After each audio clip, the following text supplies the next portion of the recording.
Εξοχότατη κυρία Υπουργέ, εξοχότατη κυρία Υπουργέ, εξοχότατη κύριε Πρόεδρε, εξοχότατη κύριε Πρέσβης, αξιότιμε κυρία Γενικέ Διευθυντή, εκλεκτοί προσκεκλημένοι, κυρίες και κύριοι, σας καλωσορίζουμε θερμά και σας ευχαριστούμε για την παρουσία σας σήμερα. My name is Melissa Lefas, and on behalf of the Parthenon project, I have the privilege to welcome you to our event today on a win-win solution on the reunification of the Parthenon sculptures. It is my honor to welcome His Excellency Georgios Gerapetritis, Minister of Foreign Affairs, followed by Her Excellency Lina Mendoni, Minister of Culture, to deliver welcoming remarks. Thank you, ministers, for joining us today. The floor is yours.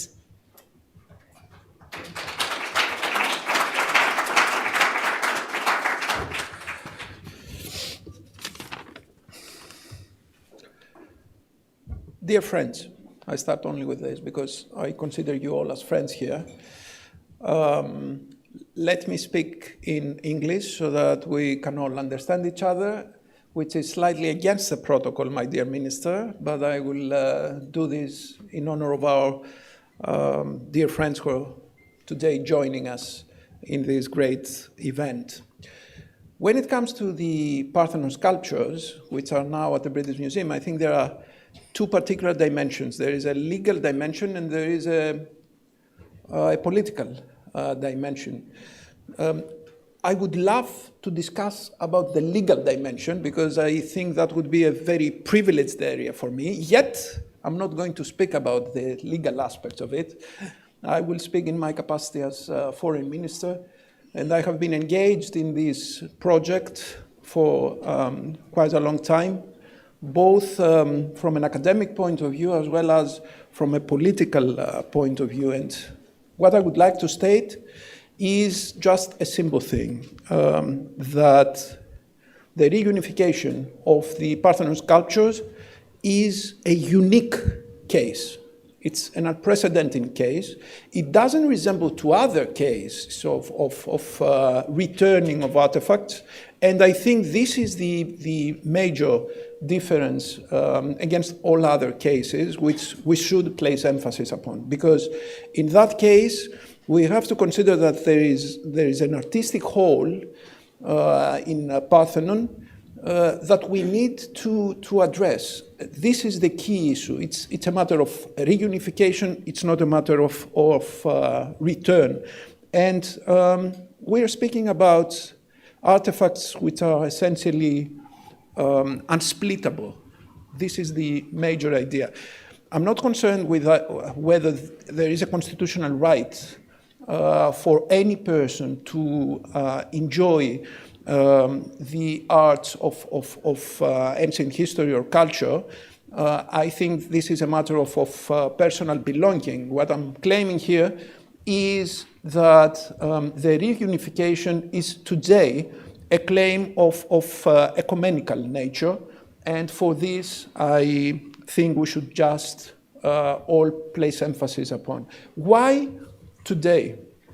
I think in the last few years there have been some very strong elements arguing in favor of the reunification of the Parthenon sculptures. First and above all, I would say that there is almost a high majority when it comes to popular opinion concerning this reunification, even within the United Kingdom. I take this very seriously. I think it's of utmost importance that today we're speaking about a popular demand to reunify the sculptures. And obviously, this is reasonable to happen here in Greece or in other parts of the world. But when it happens within the United Kingdom, I think it indicates that this is not a popular demand, but clearly an ecumenical demand. Secondly, we have a series of resolutions coming from UNESCO, the international organization, which is par excellence the forum where issues of cultural heritage are discussed. So I think this is also a very significant aspect.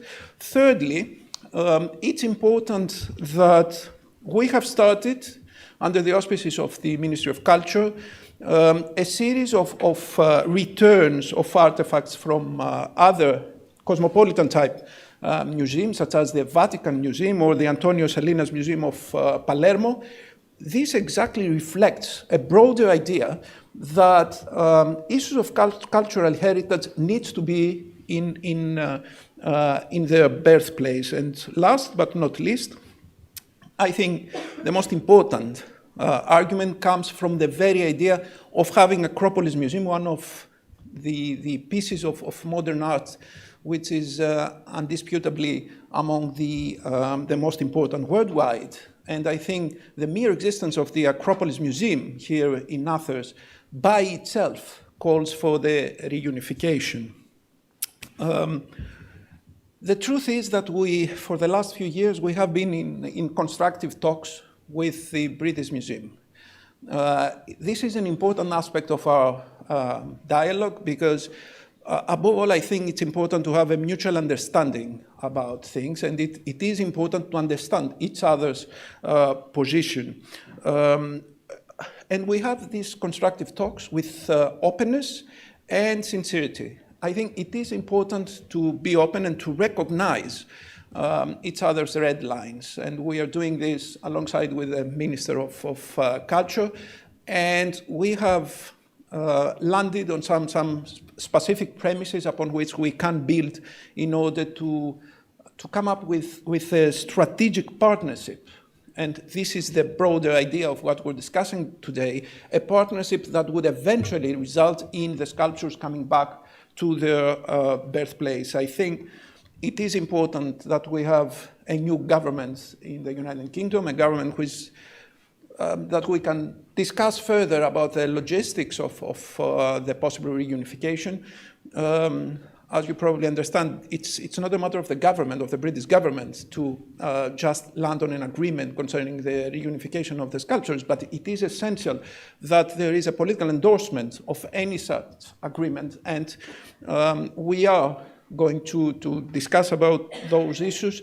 I think there is a relative optimism when it comes to a possible partnership that would also embrace other aspects apart from the reunification of the sculptures, which could be some joint ventures or foundations concerning the preservation of artifacts of antiquity, exchanges of artifacts in temporary exhibitions, and other joint projects concerning the awareness of the ancient Greek civilization. Cultural assets do not have to carry monetary value as long as it awakes a memory of or enlightens history.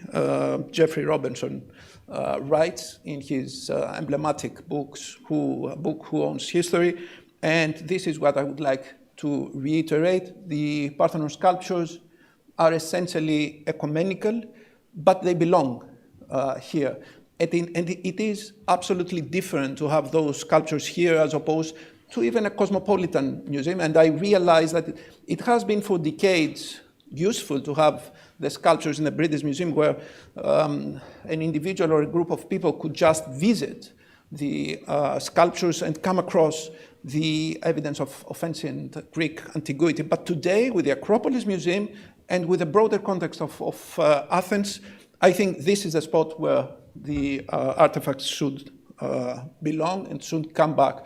Visiting the Parthenon sculptures in the British Museum is a viewing, whereas visiting those sculptures in the Acropolis Museum is an overall experience, a voyage to the past and optics for the future. Thank you so much.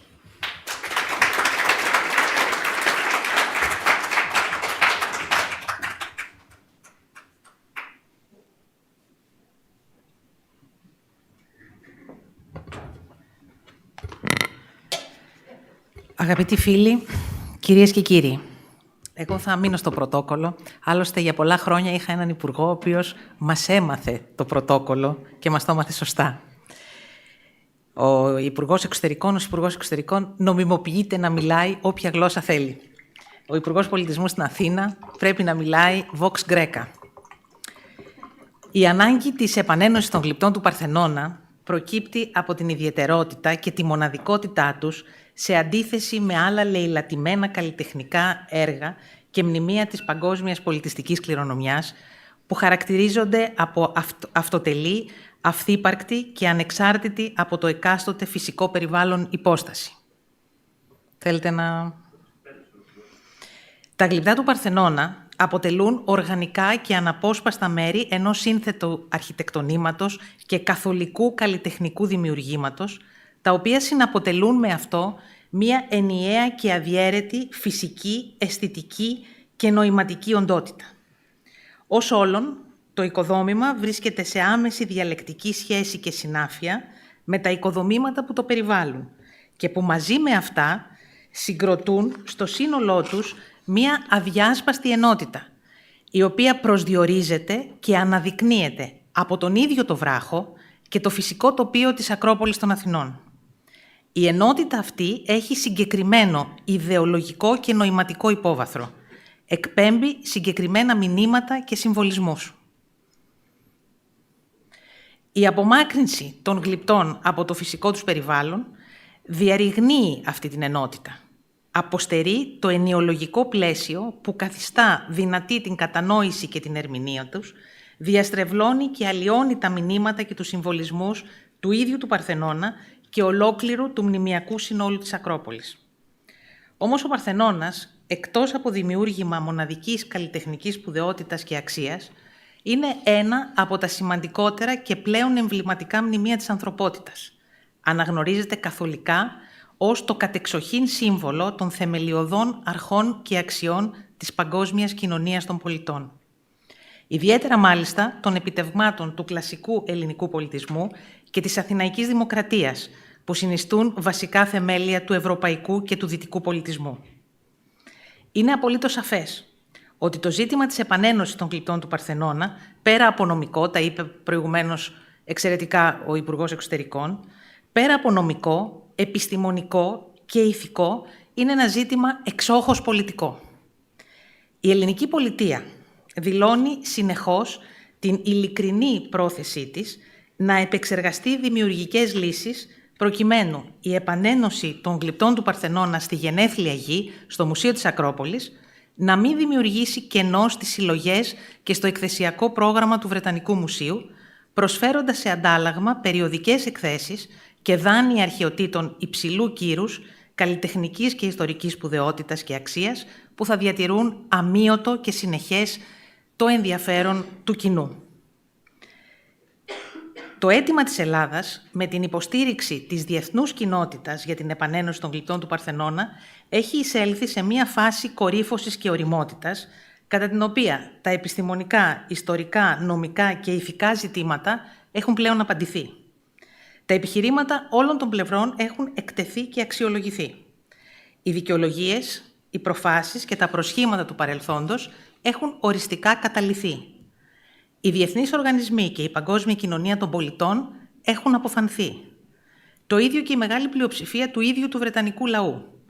Παραδοσιακοί πολέμοι της επιστροφής των γλυπτών έχουν μετατραπεί σε δεδηλωμένους υπέρμαχους της επανένωσής τους. Εν τω μεταξύ, έχουν μεσολαβήσει μερικά γεγονότα ιδιαίτερης σημασίας. Δεν θα τα επαναλάβω, τα είπε ο Υπουργός Εξωτερικών, η απόφαση της UNESCO το 2021, η επιστροφή του θραύματος Φέιγκαν ως deposit, ως κατάθεση, ως deposito. Αρχικά και εν τέλει ως οριστική επανένωση, η επιστροφή των θραυμάτων από το Βατικανό, η μαρτυρία της Τουρκίας για τη μη ύπαρξη του φυρμανιού, αυτό το οποίο επικαλούνται συνεχώς. Σήμερα βρισκόμαστε σε ένα κομβικό σημείο. Στη Μεγάλη Βρετανία υπάρχει μια κυβέρνηση των εργατικών, η Υπουργός Πολιτισμού της οποίας δηλώνει ότι εξετάζει τον επαναπατρισμό πολιτιστικών αγαθών. Το Βρετανικό Μουσείο έχει νέα διοίκηση που έχει κάθε λόγο να ακολουθήσει τις διεθνείς ηθικές αρχές. Στη Μεγάλη Βρετανία υπάρχουν αυτή τη στιγμή οι προϋποθέσεις για να γραφτεί μία ακόμα ιστορική σελίδα στις παραδοσιακά εξαιρετικά ισχυρές φιλικές σχέσεις των δύο χωρών και των δύο λαών, του Βρετανικού και του Ελληνικού. Η Μεγάλη Βρετανία έχει τη δυνατότητα να διαμορφώσει μία νέα συνθήκη στην παγκόσμια πολιτιστική ιστορία. Τα ωφέλη θα είναι τεράστια, όχι μόνο για την Ελλάδα και την Αγγλία, αλλά για ολόκληρη την ανθρωπότητα, σύμβολο της οποίας είναι ο Παρθενώνας. Ευχαριστώ. Θα έχετε τώρα και τη μετάφραση αγγλικά. Ladies and gentlemen, allow me to stick to the protocol, according to my predecessor, who used to stay in the protocol. The Minister of Foreign Affairs may speak in any language he wishes, wearing his hat, but the Minister of Culture in Athens may speak in Vox Graeca. The need to reunify the sculpture of the Parthenon comes from the specialty and the uniqueness of these artifacts, contrary to other looted monuments of worldwide cultural heritage that are characterized as independent and totally different from the natural entity they are in. For the sculpture of the Parthenon, they are organic and integral parts of a complicated artifact of universal creation that are an integral aesthetic and sensorial entity. As a whole, the whole structure is in direct dialectic relationship and cohesion with its surrounding, and all of them, they do create an integral part that is defined and highlighted by the sacred rock of the Acropolis and the natural landscape of the Acropolis of Athens. This entity has a specific ideological and very important background. It conveys specific messages and symbols. Taking away the sculpture from their natural environment breaks this entity, breaks this whole. It deprives of any conceptual framework that renders possible the understanding and the interpretation of the sculpture. It alters the messages and symbols of the Parthenon itself and as a whole of the Acropolis monument. Yet, the Parthenon, apart from a creation of unique artistic significance and values, and one of the most iconic monuments in mankind, is acknowledged as the symbol par excellence of the paramount principles and values of the global civil society. Furthermore, we could say that there are the well-known achievements of the classic Hellenic culture, the Athenian democracy, that are the pillars of the European and Western civilization. It's quite clear that the questions of the Reunification of the sculpture of the Parthenon is, apart from a legal one, scientific, moral, but above all, a political question. The Hellenic Republic has stated that it is willing, sincerely, to process creative solutions to reunify the sculptures of the Parthenon in its birthplace, and not to create any gap in the collections or the exhibitions of the British Museum, offering, as a return, some artifacts for periodic exhibitions or lending antiquities of high prestige, of artistic and historic importance and value that will keep intact the interest of the public. The claim of Greece to support, along with the support of the international community, to reunify the sculptures of the Parthenon has become mature enough. According to these status, there are scientific, legal, historic, and other questions that have been already replied. The arguments of all sides have been expressed and evaluated. The justifications, the pretext, or any other arguments of the past have belong in history. International organizations and worldwide community and civil society have taken a very important decision. The same goes for the vast majority of the British people itself. Traditional enemies of the return of the sculptures have now become the supporters of reunification.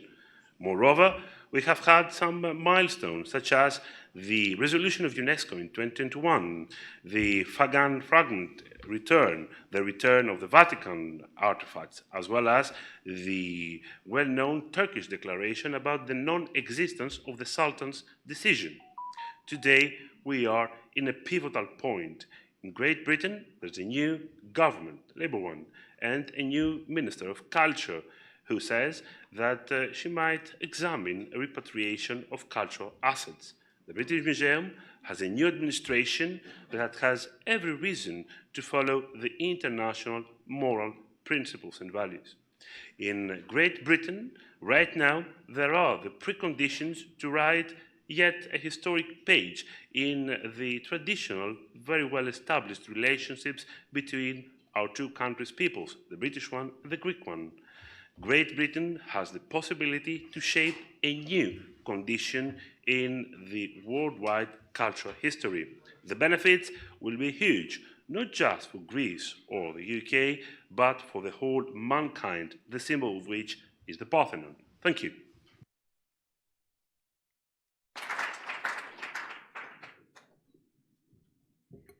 Thank you, ministers, for your passionate and tireless efforts to see the Parthenon sculptures return to their birthplace.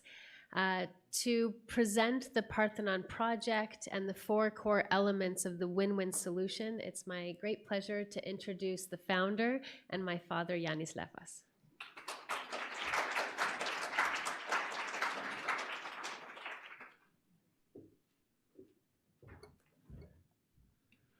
Καλησπέρα. Είναι χαρά μου να δω φίλους παλιούς και να κάνουμε καινούριους φίλους εδώ. I'm going to speak in English, you know, so I've been away for a few years, but still my accent is very strong, so please carry on. Good evening and thank you for joining us today.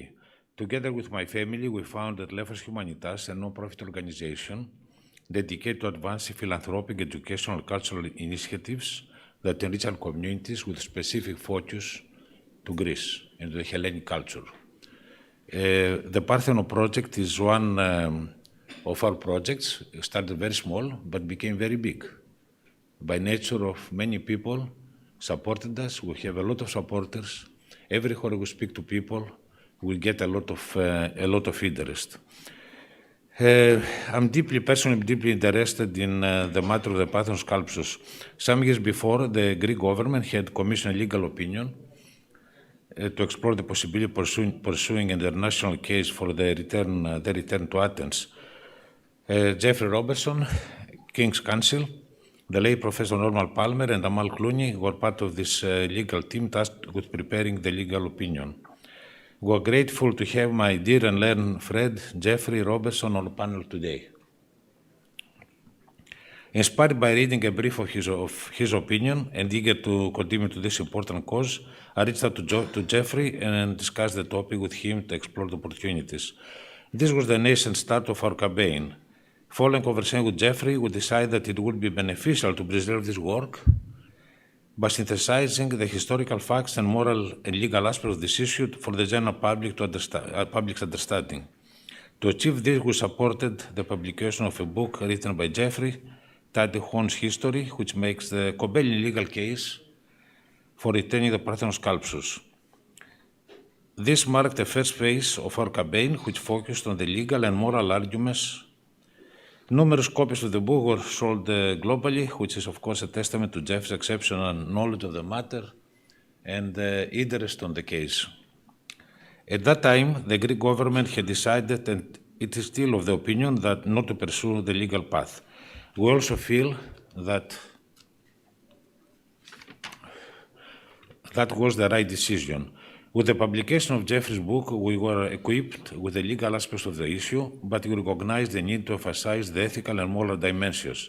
And that is what we did. We directed our focus to highlight the ethical justifications for the return of the initiated efforts to raise public awareness in the UK through collaboration with artists, advocacy campaigns.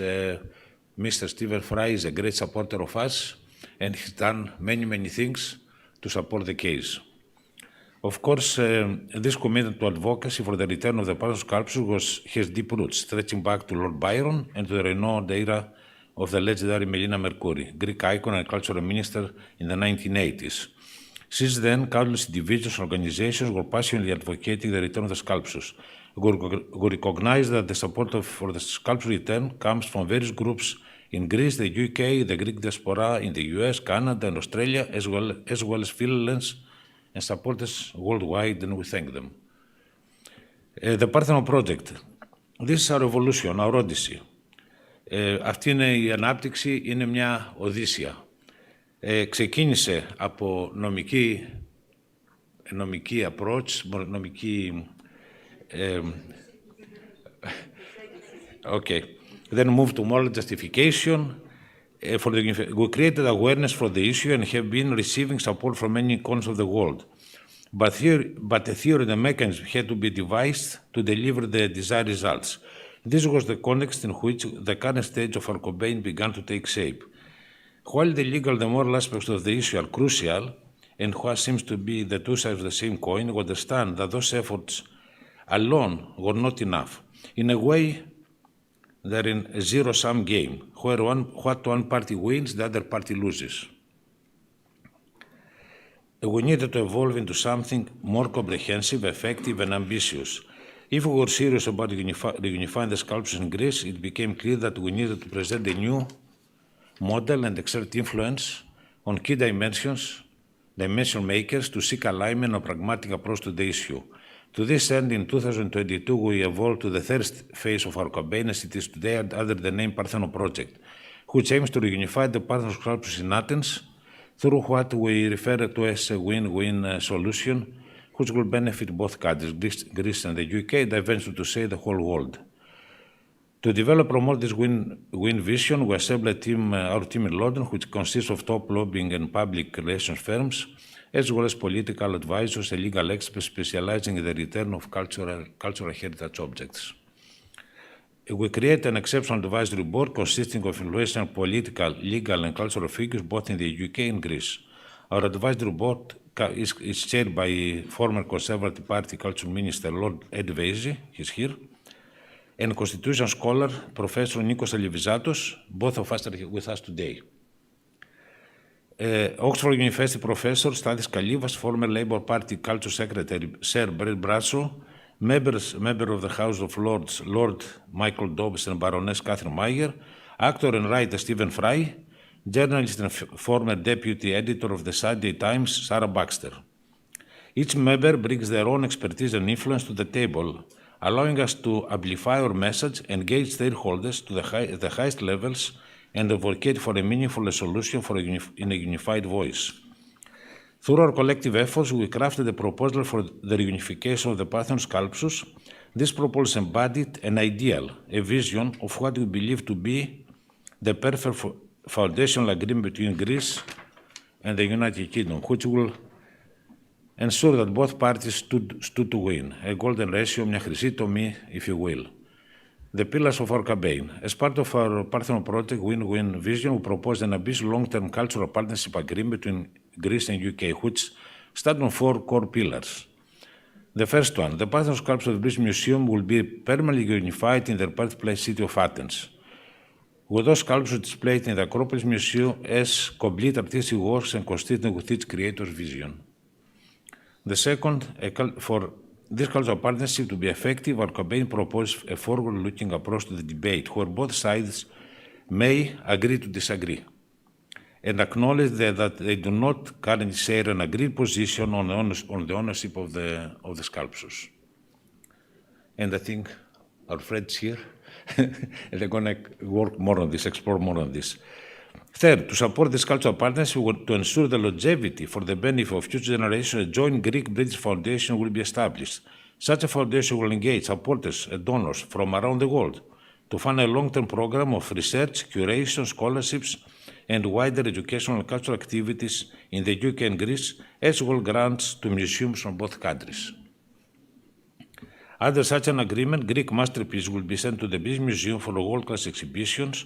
These treasures will be showcased in a new and modern gallery, the former Duveen Gallery, I call it former because I'm jumping the gun here a bit, to be renamed the Prince Philip Hellenic Gallery, paying homage to Prince Philip and his Greek roots.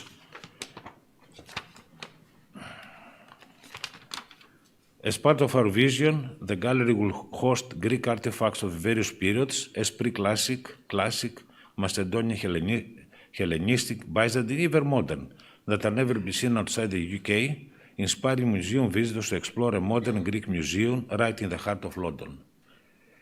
The cultural partnership we have been promoting between the two countries has in fact resonated with the British public. There is now a groundswell of support and increased awareness among the British public for the support of the partnership we are proposing. The conditions are now ideal for this type of cultural partnership. For the first time in decades, there is a genuine constructive dialogue between both sides focused on future rather than the past. And the ministers told us about these discussions. The stars are aligned. We have visionary progressive leadership at the Acropolis Museum with Professor Nikos.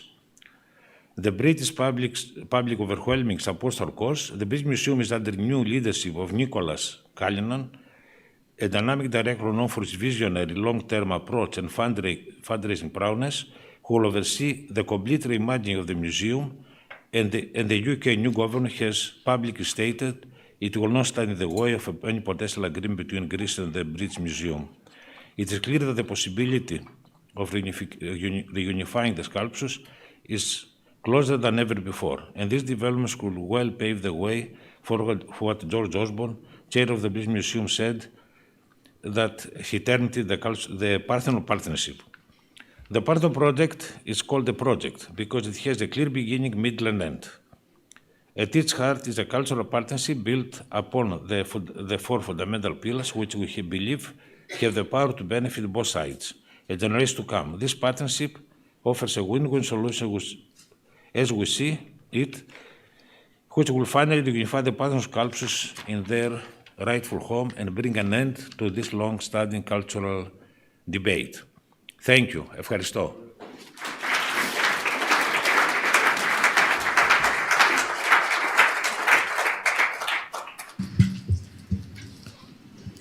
It is now my pleasure to introduce you to our fantastic panelists today. To my left is, of course, Geoffrey Robertson, King's Counsel, a renowned human rights advocate, and the architect, one of the architects of the legal case for the return of the Parthenon sculptures to Greece. Next, we have Lord Vaizey, former Culture Minister for the Conservative government, and now a member of the House of Lords and chair of the Parthenon Project. To his left is Thangam Debbonaire, former Shadow Secretary of State for Culture, Media and Sports with the UK's Labour Party. And last but certainly not least, our own Professor Nikos Alivizatos, a constitutional scholar, emeritus professor at the University of Athens, and an esteemed member of the Parthenon Project Board. Ed, I'd like to kick it off with you. You are the UK's longest-serving culture minister from 2010 through 2016, so certainly you've wrestled in that role with the question of the reunification of the Parthenon sculptures. What drew you back to this issue to take on the role as chair of the Parthenon Project?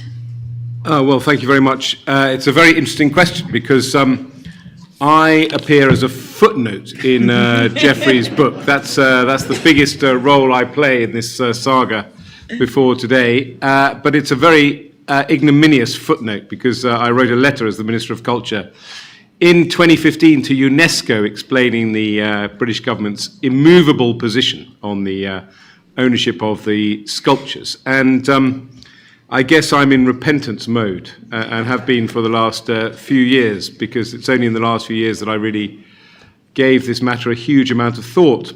And I think it's instructive to think about why I've moved my position so that you understand the status quo in Britain and how we can change it. Because there is a degree of opinion among the British establishment that the sculptures belong to the British and that they were bought legitimately and they should be in the British Museum. And it takes a while for people to move from that position. And at the time, at the British Museum, the director, Neil McGregor, a very distinguished man, had this mantra that the British Museum was a world museum and therefore it didn't really matter where any objects came from because the British Museum was open to the world and therefore these objects were available for the world to see. And it didn't really suit me as a culture minister to have a big row with the director of the British Museum, who was a much more distinguished person than I was. So really what I'm saying in very many words is what I could have said in 2 words, which is the status quo is the easiest place for a British minister or indeed a British government to be. But I think that the Parthenon project, which engaged me 2 or 3 years ago to come and see the Acropolis Museum and to see, to really kind of get a feel for the atmosphere in Athens, helped me change my mind. And the more that I've looked at this issue and the more involved I've become, the more passionate I've been about the opportunity to reunify the sculptures. And I would take it in 2 stages from my perspective. The first stage is simply the argument about whether or not the sculptures should be reunified. And I thought your very distinguished culture minister, who, by the way, for the benefit of the foreign minister, she has the best job in the Greek government. Being the culture minister in any government is by far the best job. The key, that's a British sense of humour, don't bear with me. The key is, this is a unique and incredible work of art that in many ways, because of its influence, belongs to the world, has shaped world culture. Should it be reunified? Well, of course it should. It's absurd that it is cut in two and resides in two places. So that question to me is literally unanswerable. You cannot come up with any other answer. And then if you say, well, where should it be? Should we move the sculptures from the Acropolis to the British Museum, or should we move the sculptures from the British Museum to the Acropolis Museum? 99% of people, or perhaps 100% of sane people, would say it's fairly obvious that the sculptures should move in this direction. And that means that the British Museum can give a great gift to the world of reunifying this unique piece of art. So that's issue number one. But issue number two for me is to give, I think, great credit to John Lefas and the Parthenon project, because a lot of the ideas that John has espoused in his remarks did not come from me. They came from a collective group of people working together to discuss ideas. And this is this idea of a win-win. And what is so exciting for me is it takes it beyond the simple transaction. It doesn't simply say, let's right a wrong, let's reunify the sculptures, the job is done. It suddenly becomes an incredible leaping off point for a fantastically enriched, deepened relationship between Britain and Greece, who are already countries that have a huge and long distinguished history together. So this idea of Greek artifacts that perhaps have never left Athens before, going on display in the British Museum, if you trust them, going on display at the British Museum is a win-win. Because if the British Museum is a museum of the world and millions of people go and see it, then they will see these unique artifacts in context, and the British Museum already has a great collection as well. It means that, and we'll talk about the foundation in more depth later, the opportunity to use the stewardship of a reunified Parthenon sculpture in Athens as a way of supporting scholarship into the sculptures and that period of Greek history between British scholars and Greek scholars, and indeed scholars all over the world, is a hugely exciting opportunity. And the opportunity as well, once a wrong has been righted for the Greek diaspora and Greeks here, to support the British Museum in its Hellenic scholarship as well, will be also very exciting. So for me, it comes in two stages. It took me a while, I'm not that bright, to work out that there is an unanswerable point about the sculptures being reunited and being reunited in Athens. But it's made me even more excited to get involved in this debate, because I see the incredible opportunity that lies ahead for the Greeks and the British to work together in a much more exciting way. Thank you.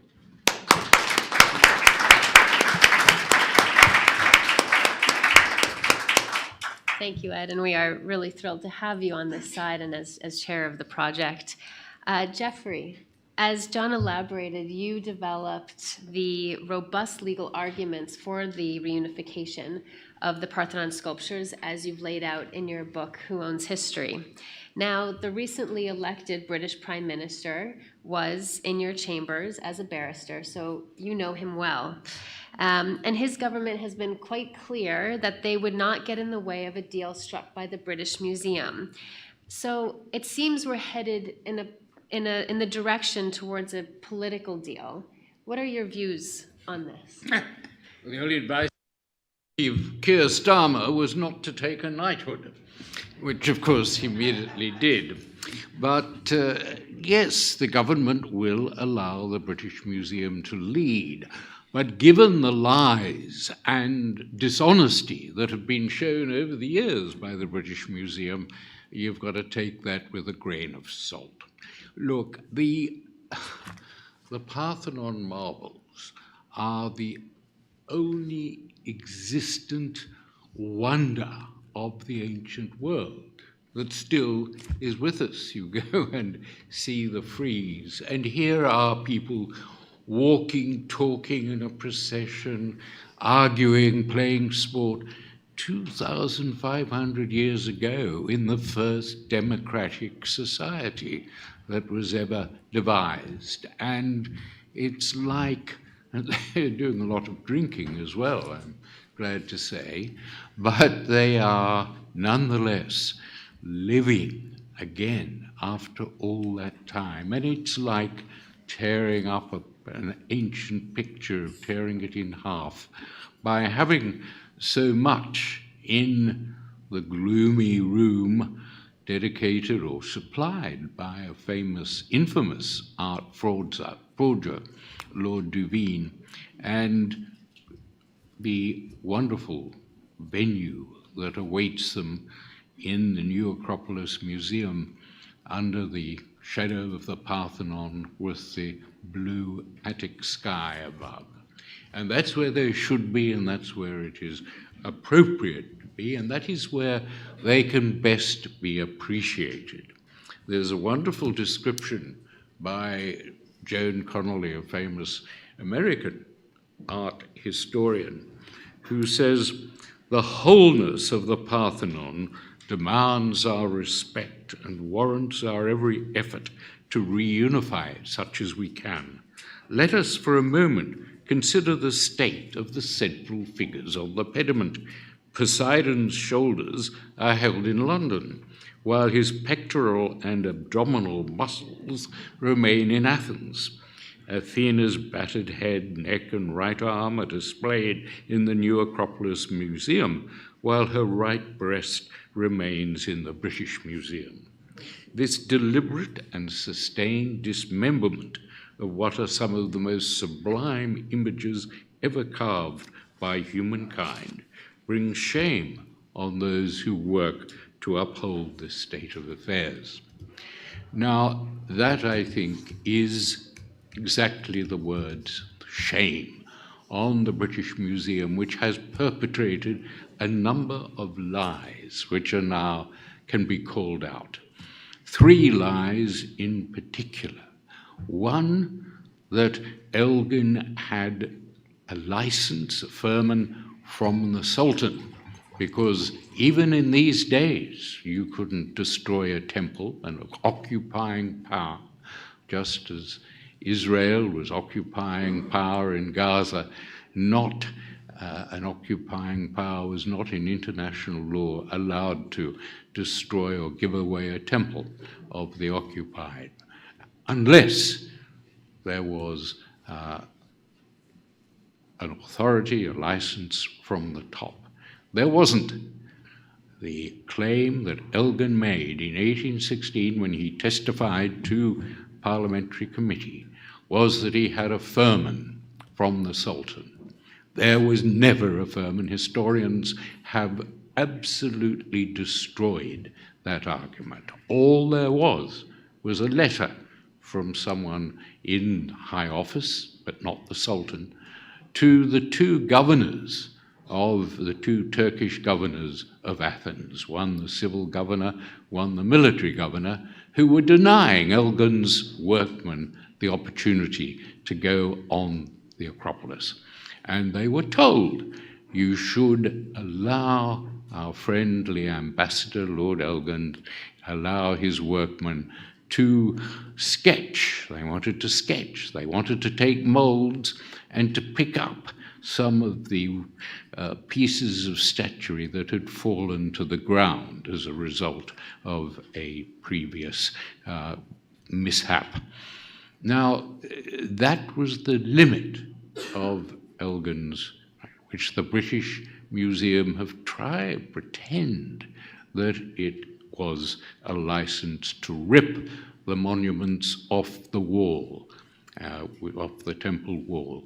It wasn't. So that's the first lie that it has been nailed. The second lie, which is promoted at the moment in the Duveen room, where the British Museum hoard is stored, is that Elgin rescued the marbles.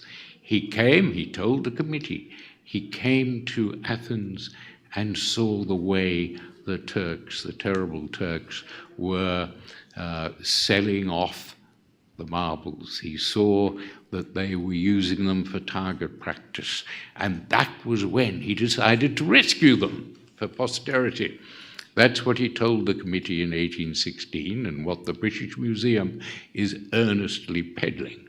The man was the saviour of the marbles. Read it all round the Duveen Gallery. And it's an utter lie, you know, because Elgin's team began their destructive work, tearing the statues off the temple walls, cutting them in half to get them down, and storing them hiding them in the home of the British consul until they could be put on ships, often British naval ships, and sent back to Downing Street. Well, the truth is that Elgin started this despoliation in August of 1801. Elgin did not come to Athens until June 1802. So his evidence to the Select Committee was an utter lie. He was not in Athens when the despoliation started, and his stories of acting from what he saw to act as their saviour are absolutely untrue. But the third lie that the British Museum tells is that the marbles were legitimately obtained, that they were lawfully and properly obtained. Well, you've got to go back to the testimony offered in 1816 to the Select Committee, where Elgin's agent, who organised this whole exercise, gave evidence. And he was a cleric. He was the Reverend Hunt. He came from his little parish 50 miles outside London to give evidence of what happened. And his evidence is as clear as daylight. Those marbles were obtained by bribery and corruption. And he organised the bribery and corruption. He said to the committee that he gave inducements and presents to the military governor and to the civil governor. And he said mainly of money, sometimes of horses, gold watches, telescopes, silver snuff boxes, and expensive items of clothing from London tailors. A splendid set of dueling pistols. Devious cleric says that, admitted that he used these English items as bribes. This was the mess of pottage for which Greek, the essence of Greekness, as Melina Mercury put it, was sold. And also, to quote from his evidence, brilliant cut-glass lustres, some horses and clothing, telescopes, firearms, and other articles of English manufacture, such as gold watches and snuff boxes, and there were cash payments for every piece of sculpture, estimated £45, £65, many thousands of pounds in today's money. So there is unimpeachable evidence that the Parthenon marbles were acquired by bribery and corruption at a time when English judges were just beginning in commercial law, Lord Mansfield, beginning to say that corruption of this kind could not be countenanced. That today it's an irreplaceable rule that if you acquire goods by corruption, you have you can't sue because you're corrupt. And this was plainly corrupt. There is no way that a court today could say that this was other than obtained by bribery and corruption. So I have no doubt that this being the evidence, it is entirely wrong for the museum to maintain still that these are, that Elgin properly acquired or legitimately acquired the marbles. He didn't.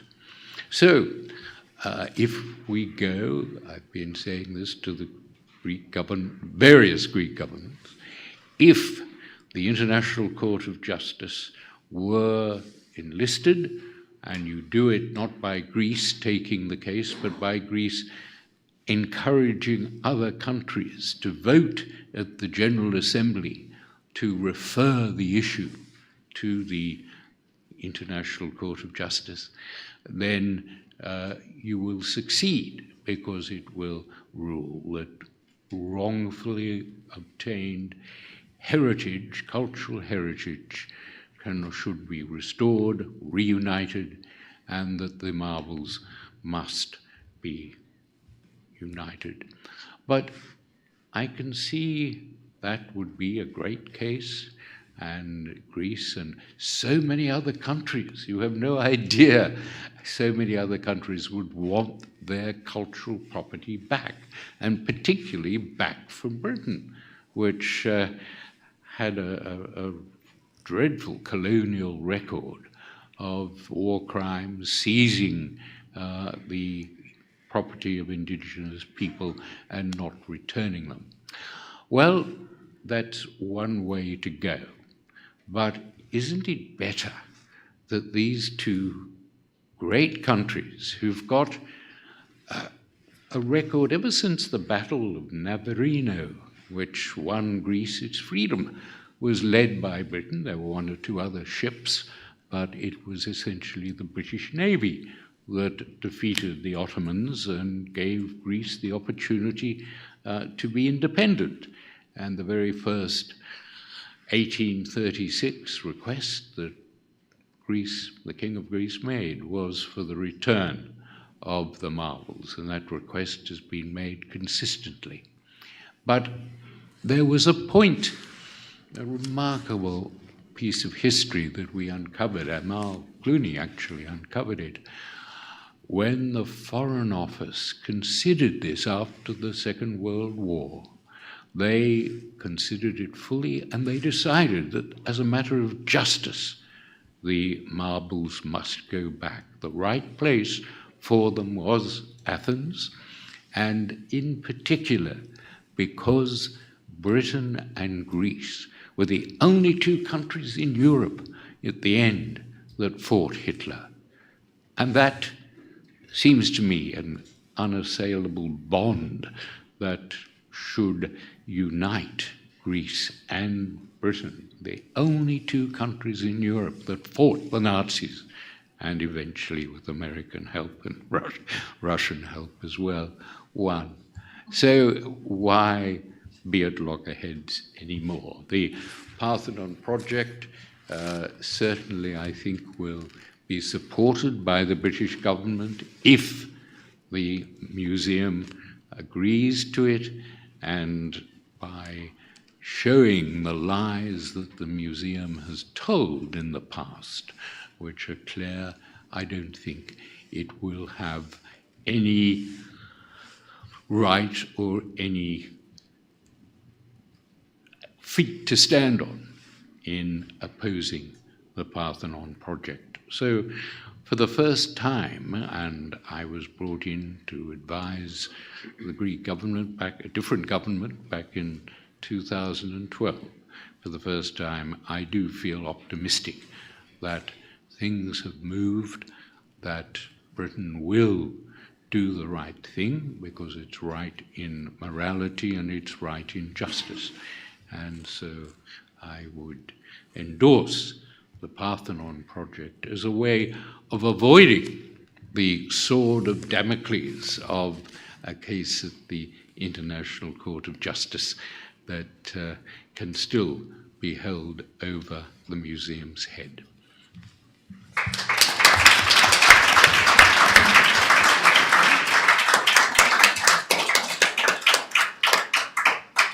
Thank you very much, Geoffrey. And your endorsement of the win-win solution is very meaningful, especially, of course, the campaign is forward-looking. It is ambitious. It seeks to provide great opportunity for these great allies that you've described. I'd like to head over a little down the ways here to Thangam. I understand this is your first time to Greece. Welcome. You had the opportunity to visit the Acropolis and its dedicated museum today. Can you share with us some of your impressions of Athens, of the Acropolis, of the Parthenon sculptures, in the context of the win-win solution and the cultural partnership that you've heard discussed today? Well, Melissa, thank you so much. And thank you to everybody, friends, ministers, colleagues. It's a real honour to be here. And I have to say, I feel like I'm coming in on this story at the very tail end, and it's a very, very long story. I'm going to end with the end of my story, which is it's time that we got to the end of the story. These sculptures should have been home a long time ago, but we now have an opportunity.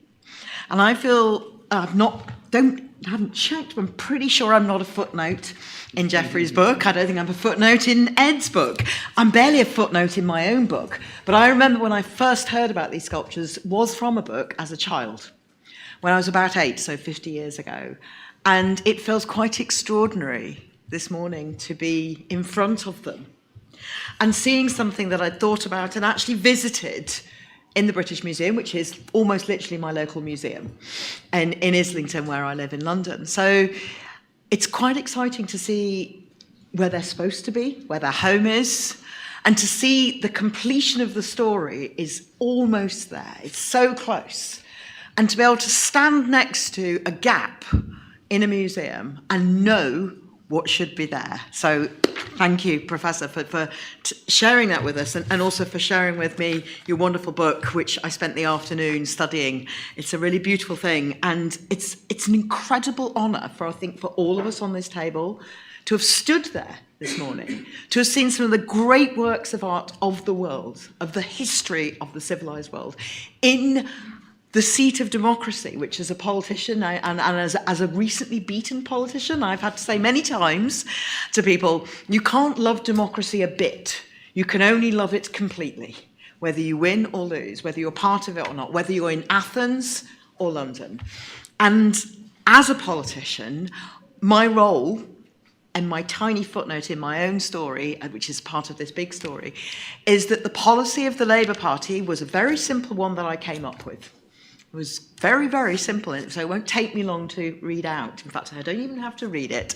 I remember saying it multiple times on the television the day that our now Prime Minister received the Greek Prime Minister a few months ago.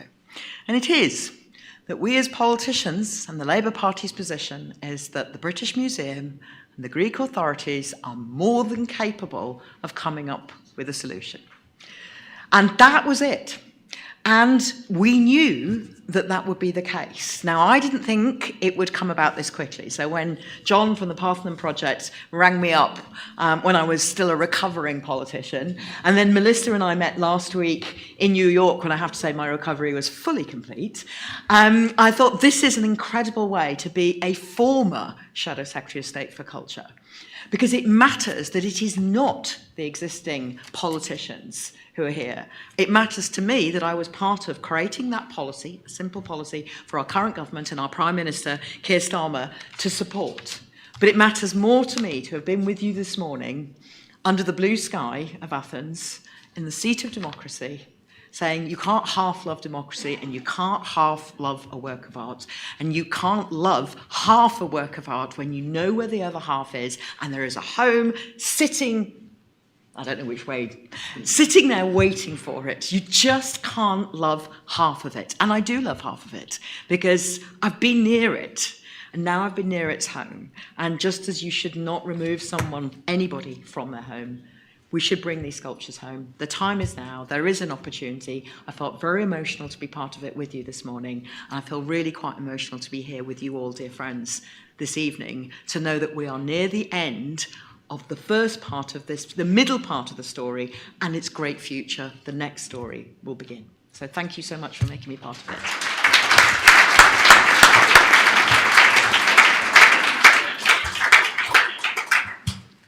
Thank you, Thangam, for the energy that you bring to this. The experience in the museum really does imbue a clear answer. And we're also really thrilled to have a cross-party delegation with us on this panel today. I'd like to now turn to a central part of the win-win solution that has been a stumbling block for the return of the Parthenon sculptures for decades now. And that is, of course, that Greece and Britain would agree to disagree on the question of ownership, while ensuring that the entire collection of the Parthenon sculptures return and reach their permanent home here at the Acropolis Museum. For this, I welcome Professor Nikos Alivizatos. Can you please explain how the agree to disagree principle would work? Thank you very much for giving me the opportunity to address this specific audience, and especially you.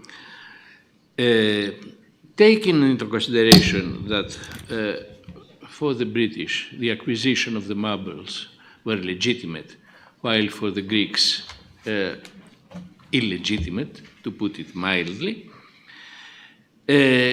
and the positions of the two sides cannot approach.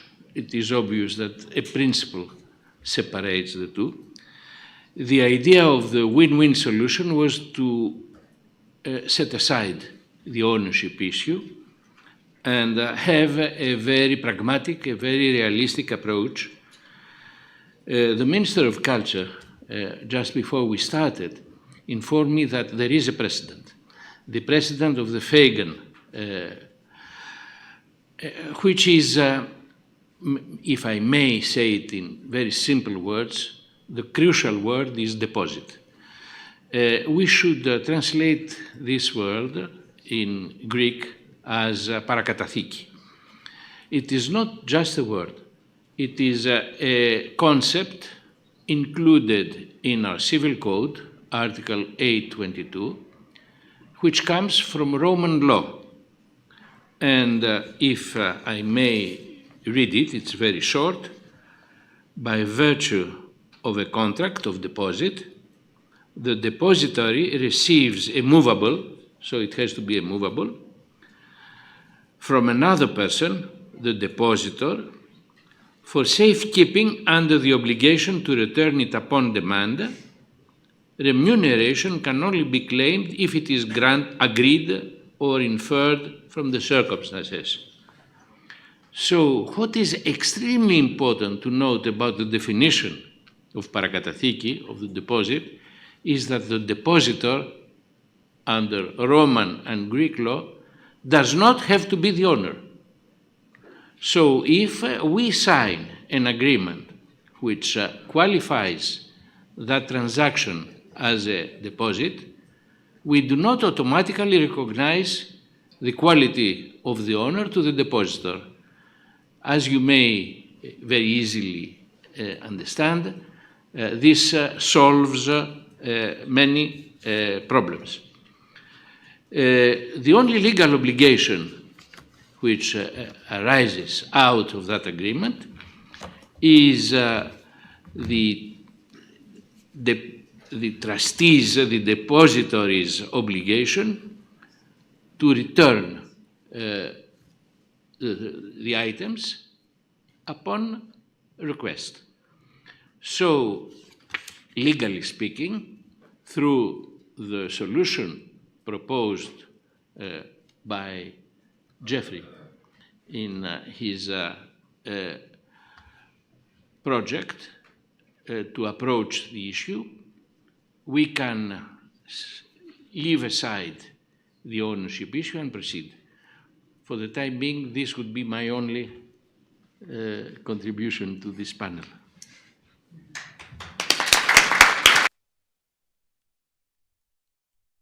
I just wanted to come in with another piece of history. Just a very short one, and in many ways very different, and yet there's some good parallels. Also, when I was a child, we thought in those days in the United Kingdom that there would never, ever be peace on the island of Ireland, that Northern Ireland and the British, and that there would be permanent conflict between two sides on Northern Ireland, between Ireland and with the United Kingdom. Nobody thought it was possible.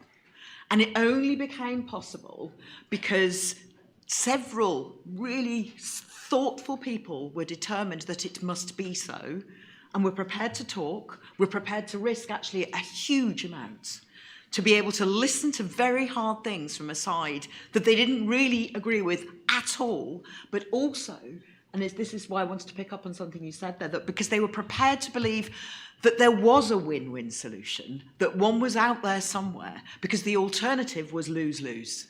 And if you know that the alternative is lose-lose, and in this case with art, it is lose-lose because art has been broken apart and there is a home for it, you have to believe in win-win, and we have to, our two countries have to agree that we may disagree on the way we tell our different parts of the story, and that's enough if the story gets the sculptures home. You know, God loves a sinner who repents, and there's going to be a lot of repenting. Ed's already told about his repenting. And I think this is a good way for this story to continue, is to allow each other to tell our stories in a different way, because if we do that, if we have that repenting on our side, from some, from others there will be none, but so long as the story ends with the sculptures coming home, that's the win-win solution. That's the path that you have shown us, and you've given us another example of, which I think is so important. So thank you for letting me add that, Melissa. Absolutely, and I think it's about telling our story and also laying the foundations for our future. And that's where I wanted, if I could come back to you, Ed, underpinning the cultural partnership is this idea of a foundation governed by equal number of representatives of Greek and UK representatives. What is the vision of the foundation, if you could unpack that for us? So the foundation was an idea that emerged from discussions among the members of the Parthenon project, and I think it's a very exciting idea, and I think Lord Michael Dobbs in particular deserves a lot of credit for this. And you may have come across Lord Dobbs. He's a very famous author. I've now completely forgotten what his book was called, but I'm sure it was, what was it called? It was anyway, televised on Netflix. It made Netflix.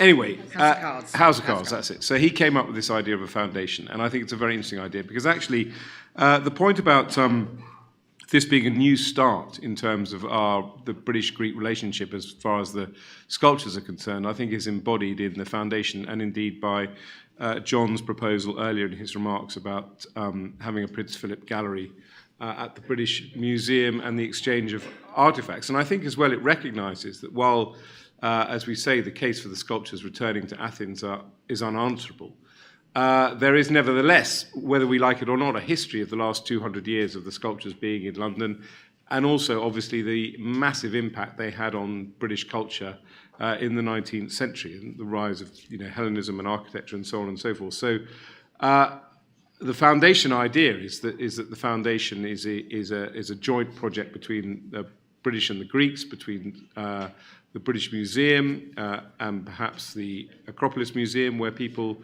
are able to raise money in order to support scholarships and research into the history of the sculptures, but also into the relationships between the British and the Greeks, artistic relationships that have existed for such a huge period of time. And we could support young scholars who want to do this research and really build a real foundation that has a huge legacy going forward, where you end up with a huge alumni class of scholars who have benefited from scholarships and have contributed to research, who become, as it were, great supporters of the sculptures once they're reunited and back in Athens. So it's a living, breathing organisation that would underpin what would be a very exciting moment in our history when the sculptures are reunited, and remind people of the great endeavour that brought that about. Thank you, and our hope is that this focus on scholarship, on curation, will also benefit young people, the next generations, to continue that exchange. Final question, back to you, Thangam, if I may. You've had many discussions with the museum sector in the UK and with the British Museum. Can you give us any more insights on their vision, and what does Greece might gain from that? I think we are at a time of change. So there's a change of leadership at the top of the British Museum. There's a change of leadership in the United Kingdom government. That gives us an opportunity to start telling that story in a different way. And what's in it for the Greek people? I think it would be shameful of me to say you get the sculptures back because they should always be here. They should have been here many, many years ago. So I'm not going to say that. What I am going to say is I think having the Prince Philip Hellenic Gallery in the British Museum under a new leadership in a country that's telling our story in new ways is a fantastic opportunity for both our countries to show our allyship, to explore our history in new ways, and museums change. Museums should change. That empty space that you showed me this morning will one day not be empty. In Bristol, 4 years ago, something happened that was really momentous and is now in a different way in a museum. It was a statue of a slave trader. And I had campaigned for that slave trader, Colston, that statue to be removed. And it finally came down as what legally was an act of vandalism. But morally, and I was in communication with the police at the time because I was the Member of Parliament, was inescapable that it should no longer be there. And then the city took part in that conversation, that study, that theorising and thinking about, well, what should we do with the story of this statue? How can we tell our story in a new way? The statue was not destroyed, it was represented, but in a different way. Statues can change their location, and they often need to for different reasons. But the story then has to change with them, and the research and collaboration that Ed has so well outlined, I think that's a really special part of where museums are going, and I know that from talking to museum directors, that they see this as a time of change for museums generally. There's a real opportunity to learn. Thank you so much. I'd like to really extend my deep gratitude to the entire panel for your reflections today. We just have a little bit of time before the end of our program for 1 or 2 questions or interventions, should we have any. At the very back. I think we'll project.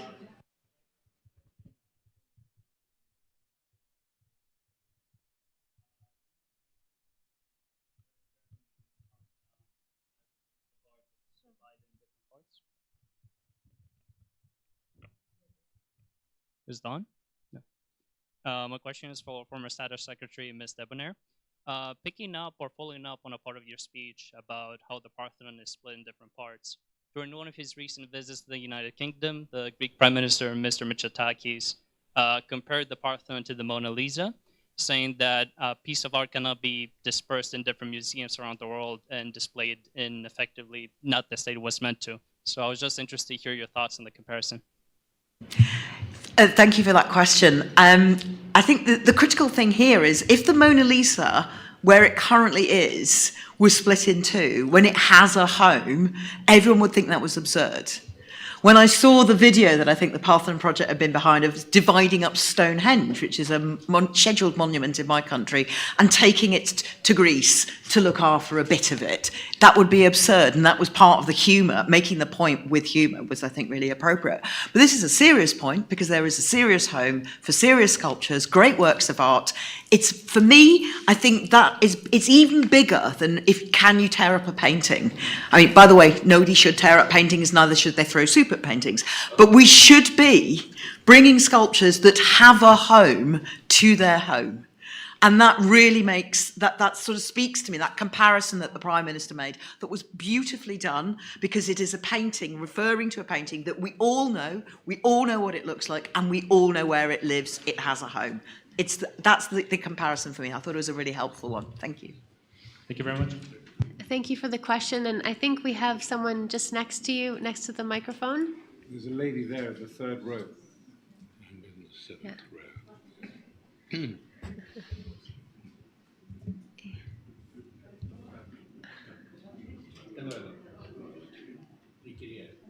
Okay. Hello, my name is Hellenic.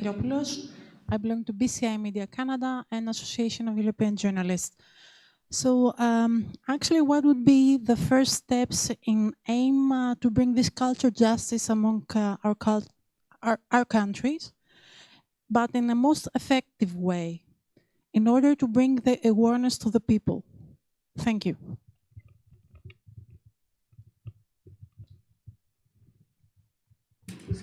What was the question? Can you restate the question? Sorry. Yes. So what would be the first realistic steps in order to strive bridges among our two cultures, to our two countries, to bring the awareness to the people? Thank you. Yes, Nikos, please. I was expecting that question, although we didn't know each other. There is a longer story behind it. And I wanted to remind you some crucial moments of that story. February 1823, there was a tavern in the center of London, off the Strand, Arundel Street, where the Institute of Strategic Studies functions today, if I'm not wrong, my lord, called Crown and Anchor. Under the initiative of a British MP, John Bowring, and a former officer of the British Army who had fought in Spain, a Greek committee was established to support the Greek War of Independence, raising funds by subscription for military supplies. Among the members of that committee were Lord Byron, Jeremy Bentham, David Ricardo. They held weekly meetings and they worked very hard for the Greek War of Independence. In the aftermath of the Balkan Wars in 1913, another committee was created in London, the Anglo-Hellenic League, among others by Ioannis Genadios. He was the co-founder.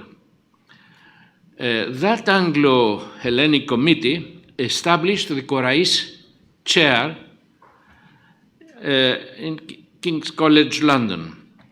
It published the Anglo-Hellenic Review, Anglo-Ελληνική Επιθεώρηση, which was an extremely important literary review appearing in the 50s and 60s.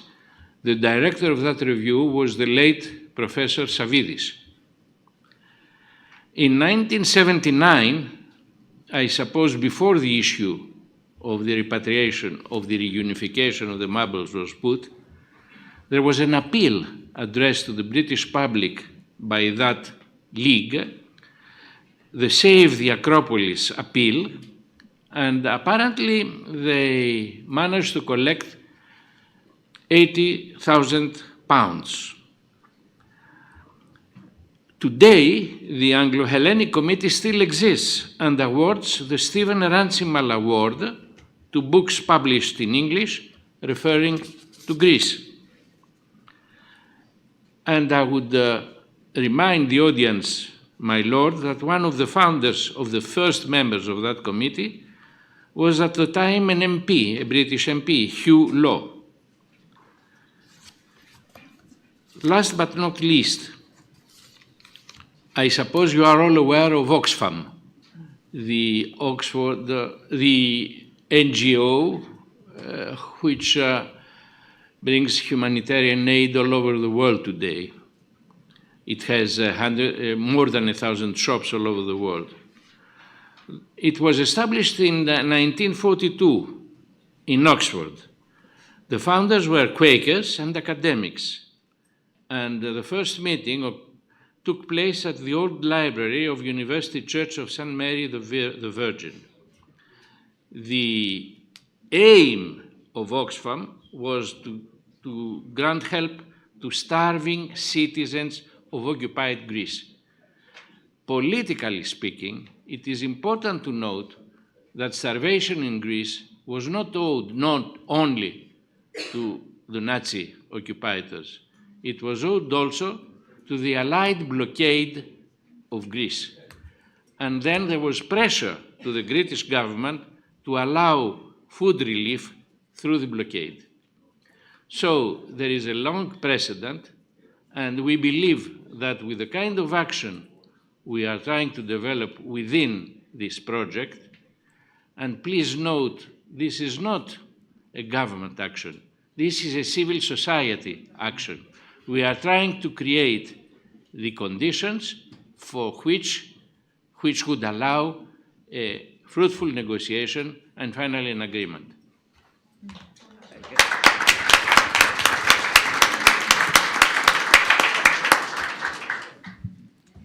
I regret we're actually at time, so I'm going to close out, but we do have a reception following this event, and we welcome you all to joining us. So just in closing, if I may, we recognize that the final decision is, of course, between the Greek and British authorities. And we welcome the significant steps that both have taken in resolving this issue. The Parthenon project has set out a win-win solution to help facilitate these discussions. And of course, we are one of many efforts underway. The win-win solution puts forward what we hope are generating mutually beneficial ideas that could form part of a deal that ensures the complete and permanent reunification of the sculptures back here in Athens. What is clear from today is that there is a willingness to find a solution, that there is mutual respect between the Greek and the British people and governments. We are in a unique moment in history, and we hope that we can grasp this moment. We thank you very much for your participation, for your attendance, to our speakers for joining us. And please join us for reception and stay in touch through our Twitter feed. Thank you so much.